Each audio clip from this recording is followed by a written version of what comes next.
It's been 2 years since I started the restoration on this 1915 Massey steam hammer. When I got it, it was literally in bits, corroded to hell and back. The piston was so pitted that I had to get it reground. Over the course of 6 months, I restored this thing and got it back up and running, turned it into a blooming, lovely, functional steam hammer converted to run on compressed air. And now, a year and a half after having completely restored the thing, it's time to give it some more tender love and care. The key thing that I've learned in a year and a half of operating this thing is that this steam hammer likes to disassemble itself at high speed. Things are constantly falling off, and it is not a constant entity. Unlike the style of machine that followed the steam hammer, the self-contained pneumatic power hammer, the steam hammer is a bit of a wild beast. And so I've been meaning to overhaul it. And thankfully today, I've got some help that actually has some expertise on the subject. Hey, how are you, Will? Not too bad. It's been a little while since I've been on the channel. It has. You've appeared in a couple of videos over the last couple of years. Arrow making and the coin forging. You're a steam enthusiast. Some would say that, yeah. You've run traction engines, and that's been your hobby for a lot of your life? All my life. I've been on engines all my life, and yeah, I know a little bit about steam, I suppose. Brilliant. So hopefully we're going to join forces and have a look at what's wrong with this blooming steam hammer and fix it. The list is long. Wobbly handle, the oiler doesn't work, gland stuffer's loose, didn't originally come with a zip tie, my exhaust pipe is wobbly, the linkage from my control arm has so much play. That's going to make me cry. I know. Missing bolt. That's not meant to happen. The shim that we put in when Jamie broke it is a bit loose. Hey! My dies kept coming loose and moving. I wailed on them hard enough one day that they are now stuck out of line, which is hilariously embarrassing. And I'm mortified that I've spent more than 6 months forging with dies that are out of line. But this is one of the big problems with this designer steam hammer, is to get the keys out, you have to hammer them out from the rear of the machine, and it's really hard to access that. You will note, these things haven't made it in a video yet. I have added a compressed air line to blow scale off and an air gun, so that's what you're spotting there. Long old list. Oh, and the biggest problem is... The regulator valve.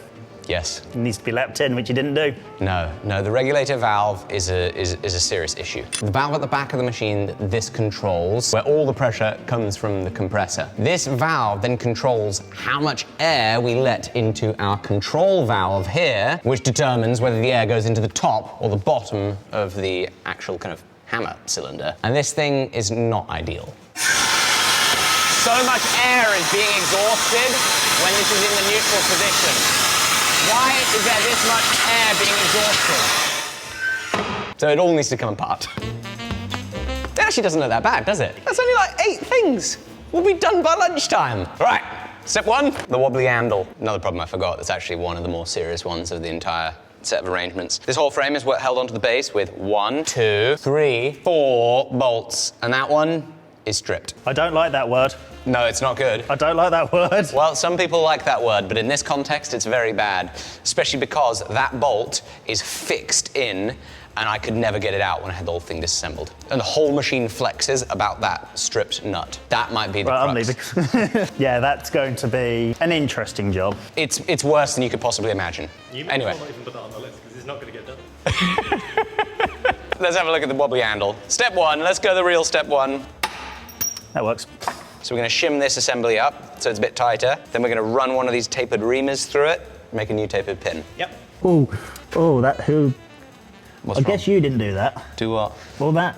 Oh, is that cut with an angle grinder? That's been cut with an angle grinder. That, fortunately, was not my handiwork. That has been cut with an angle grinder, and that is a proper machine key, but it's not going to fit in there nicely. Okay, so we need to make a new key too. Frankly, for what we do, it would actually be better for us if that handle just wasn't there. Because it serves no purpose. I never use it, do I? Well, it blocks shots for me, and it flies up and down, and one day it's going to hit this hammer or hit me. It's like going to smash the camera, like smack a lens. Yeah. This is true. Maybe we could just get rid of that entirely. Well, let's see if we can get this shaft out, and then we'll decide if we'll decide how bad it is and whether we completely just get rid of this component. Could be a lot of spring tension on that, isn't there? I can't remember how we released the tension last time. Oh, I had like a wire spring compressing thing. Didn't I, Jamie? Yeah, that was terrifying. Yeah, how am I going to do it this time? Put a ratchet strap through there and then wrap it. Actually, that's not a bad shout. A ratchet. Great idea. Bang! Who was that? Hello. Goodness, now there's 2 of you in here? Oh, yeah. Bloomin' heck. Here we go, 1, 2, 3. Nice. Is that meant to be tight? I was not going to do that for a taper pen. Are you a bit embarrassed that he now thinks that you did a terrible job restoring this thing? I didn't say that. I think it's kind of what he's saying. Oh, You didn't even restore it? Yeah. He's like, Alec, nobody's touched this machine in 100 years. you say that. You put this back on, didn't you? No, that was somebody else. Okay, I'm glad you said no because, Jamie, there's meant to be a thing there. There's no thing there. That's not meant to just slide out like that. That must have been Armstrong Whitworth 100 years ago. Oh my goodness, that came out really easily. You want fit. How good. All right, let's clean it. All right, so here's that shaft. It all looks kind of fairly neat up here. There, you really see the cut-off disc on the angle grinder. But then check that out, there's a MIG weld repair. Look at all this welding that's been done to it. You're right. This thing has had a life and has had a good number of repairs because it has been welded all over. And I don't like saying that out loud because that makes me think that it might be worth making a whole new one. See if it's bent. It being bent will also wear the bushings out on that. All right, so what we'll do is we'll put the shaft in and give it a wiggle and see just how much play is actually in here. I mean, there's not a lot of play at all, but you can, if you twist it, you can feel it's bent. This shaft has obviously only rotated like a quarter turn its whole life. And yeah, it is bent because it will not twist around. I'm gonna try and straighten it out, clean up the ends, see if we can just get it a little bit freer. Hopefully we don't have to make a whole new shaft. Oi, oi, oi. There's still a lot of bend here. Don't think it's gonna spin any freer. No, it's kind of bad and worse. It's like it's worn itself into that bend. Yes, it definitely wore itself into that bend. I was just looking at some of these old photos from when the steam hammer arrived. It is crazy the condition it was in, and it is so cool that we are still making it even better these years later. I had absolutely no idea what I was getting myself into. When I bought the thing, I was hopeful that it was gonna be like a week's worth of fixing to get it sorted. It turned into a 17-part, 6-month series, and restoring it was so much fun. All these images are on my Squarespace website, which is the sponsor of today's episode. Please build a website at squarespace.com/forge and use code FORGE at checkout for 10% off. It's my favorite website building platform because it is so simple. They've got countless drag and drop themes, which means you don't need to be a whiz at computer coding to make a gorgeous website that scales perfectly from computer to mobile. You can sell unlimited physical or digital products, sell your time with Squarespace scheduling, also run your email marketing campaigns right there as well. You don't need to worry about linking up your domain because you can purchase it within the Squarespace ecosystem. No plugins, patches, or upgrades ever. If you want to build a website, the easiest way to do it, to showcase you, your products, your brand in the best way possible, is to go to squarespace.com/forge to get a 2-week free trial. And if you love it, code FORGE at checkout always gets you 10% off your purchases with Squarespace. We love you guys supporting our sponsors because if it wasn't for them, we wouldn't be able to do this. Let's get back to it. All right, I'm gonna whack this thing in the lathe and try to do a little bit of turning. See if it'll then fit better. That, not meant to be like that, is it? Right, what if I go here? Better. That's better. Better, but not great.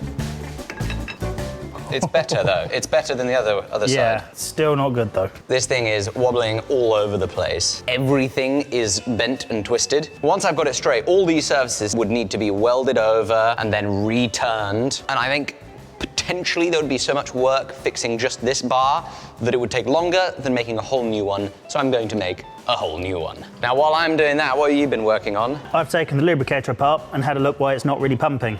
I tested it, I managed to slide my finger in there and there was a bit of suction in there and it was holding, but not a great deal. What I've done is I've used a bore scope down the holes and I've looked at the ceiling faces. Now, Alec did replace the balls in there, but the surface in there are so rough and so pitted, it's just leaking straight past. So there's not enough suction to be able to push past the air or the steam which it was being used on to be able to put it into the cylinder. What do you reckon? Are we going to try and make a new one of these? I reckon we could probably try and take that out of there, chop the handle off, make a new shaft. So try and take what's good and then attach it to a new shaft. Replace it with the shaft. Conveniently, that also requires the lathe. Conveniently so.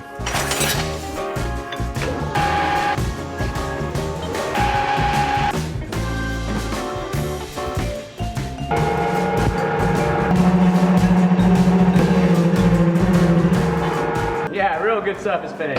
Don't think this is going to work. Put a steady on, hopefully it goes better. Oh, how much better is that?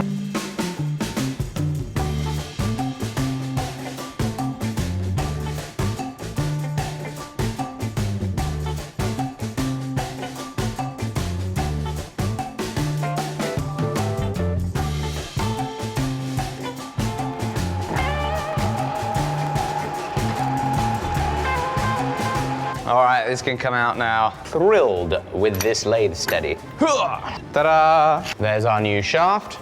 2 turned ends. Better a tight fit than a loose fit. Come on now. How about this? Yes! Might need to find a reamer for this thing. Anyway, that is now ready to go in the mill because we've got to machine some keyways into it. Tapered holes with tapered pins all the way in 3 different locations. While I've been doing that on the lathe, Will has been working on the oiler. What's the plan with the oiler? So with the lubricator, we need to put new O-rings on this. Where it was just twine around it. We're going to machine a groove out internally above and bottom, and put an O-ring in each end, which should be enough to hold the oil pressure. And we also then found some ground rod to replace the plunger, which is very, very worn. So I've both put the O-rings in there, and now that is a nice tight seal. How good, mate. That's perfect! We're also tackling the gland stuffer nuts, these fellas right here, because that is a 1/2 inch Whitworth, and I only have 1/2 inch UNC nuts. In this box of taps I got on Facebook Marketplace, look what I found. Nothing other than a 1/2 inch 12 Whitworth tap. We're gonna see if we can force it through that nut and get enough to make a lock nut. I think there's hope. You reckon there's hope? Yeah, I think there's hope. That's going in really nicely. Let's go ourselves a little look. Yes! Oh, Like it was always there. brilliant! At last we can check something off. It's back to the shaft. That's down. There's our new handle. Precision! I just made this key stock for our keyways.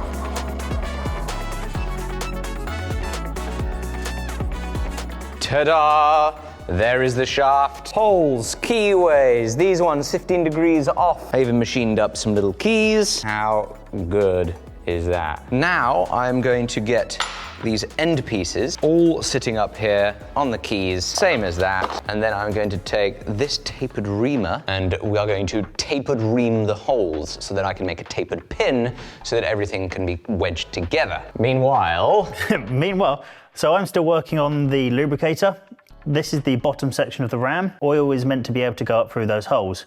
Unfortunately, that whole section there on removal is completely off center. holes all skew with, so you're making a new one. So I'm making a new one, and instead of doing this, which is a collar and it's being filed, I'm just drilling some holes into a round one, which should also be just as good, if not better, because it's bigger holes. Yeah. So you should get more oil through. That'd be good. How nervous are you about breaking that drill bit? I am myself. Oh, you're about to assemble that thing? Yep. Nice! That's the original, there's the new one. That's the original, and that's the new ram. Mega. A little bit smoother.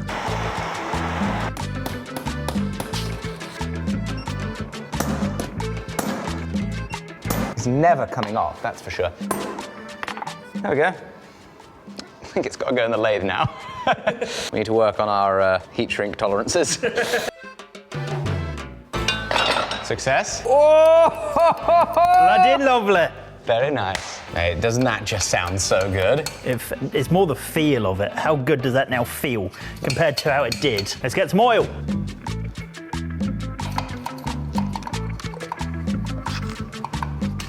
Yes! Oh, yes. Oh, yes. Winning, mate.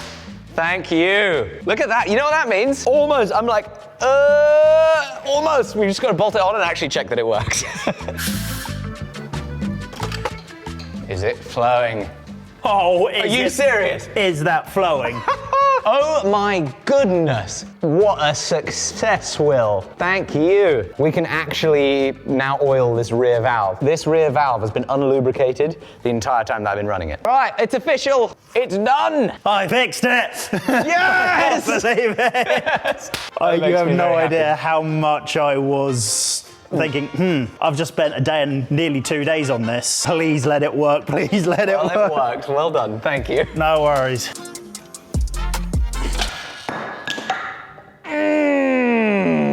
I wouldn't have done that if I were you. No, thank you. Thank you.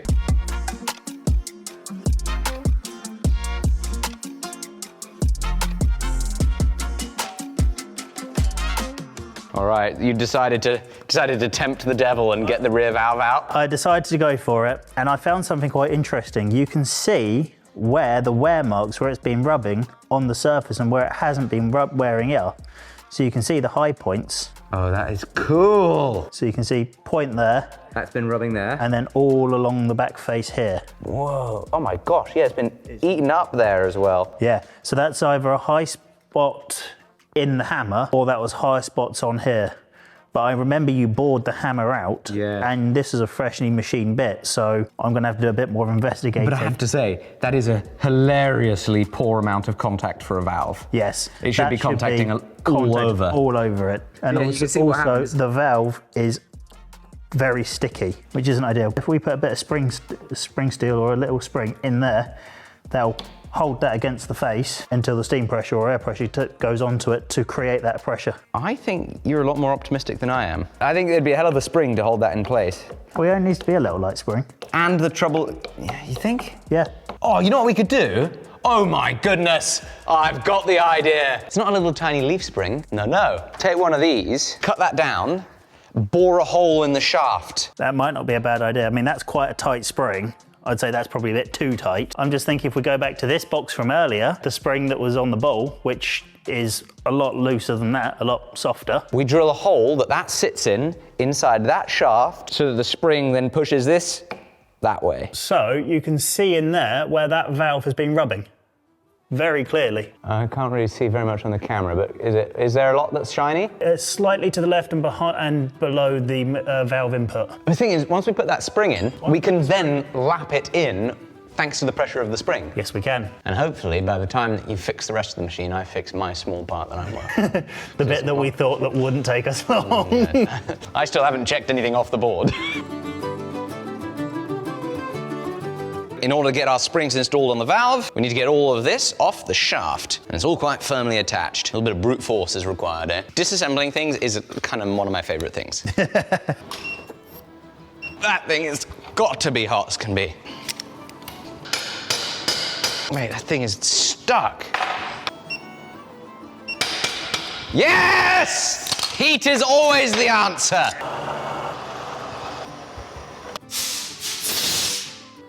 In goes the spring. Go on. Yes. How much spring tension is there? Enough to push it back onto the face.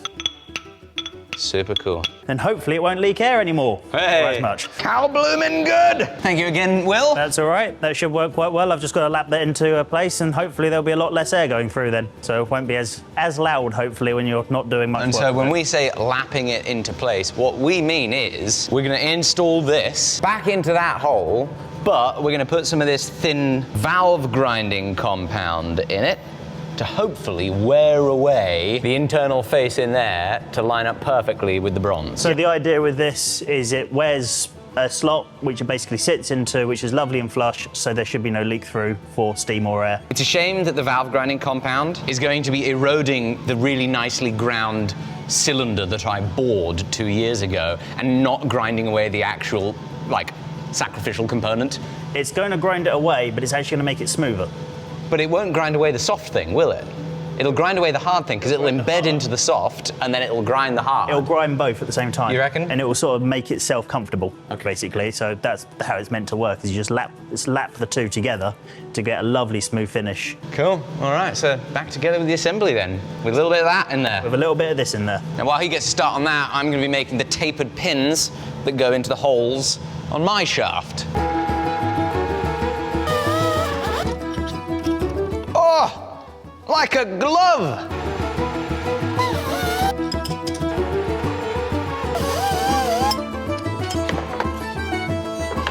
One, two, oh no. I'm gonna need to make a bigger one.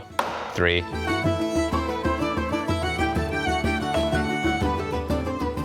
going to do that for about 10 minutes. 5-10 minutes, just this constantly now. There and there, they're your high spots. After about 5 minutes of rubbing? But yeah, not even that really. There's going to be a lot. Okay. A long way to go before. Long old way to go. About 10, 15 minutes more work. We've got a really good surface finishing there, and we're starting to touch there. We're wearing that now in right there, which means that we're getting there with the bigger stuff, coarse lapping compound. So that's 5-10 minutes worth of work, and hopefully that will stop a lot of the air getting through, and it might make it have a bit more power as well. That's really good, that is. Look how dark that area is. All the dark surface is where it's been contacting, because that's light metal. Right, let's just take this over to the workbench, clean that off and see. Yeah, that is getting way more contact. So look how much more is now on there. So it used to be lovely and shiny. All of those marks. The only spot where it's not contacting yet is just right there. On the edge, and I think just right on the edge there as well. That I'm not too concerned about. You're getting huge coverage now. Great news. So that means what? Finer grit? Finer grit now. So look at the difference. That's what I have been using. Yep. That is what I'm using now. It almost looks like grease. Yeah, it's way finer. But if you put that into a bearing, your bearing's going to be knackered. you don't want to put that into a bearing. Let's take this out. Oh yes. That should now hold. There, I'm hoping that should be enough. If not, a bit more lapping. But we can test that now if you want to. Yeah, we'll see how much air gets stuck. We'll give it a clean and give it a clean and test it. Beauty. I can now get this shaft back in the machine at last. Oh, I love my induction heater! We're going to install it without the handle. In the new one goes! Oh boy. Oh no.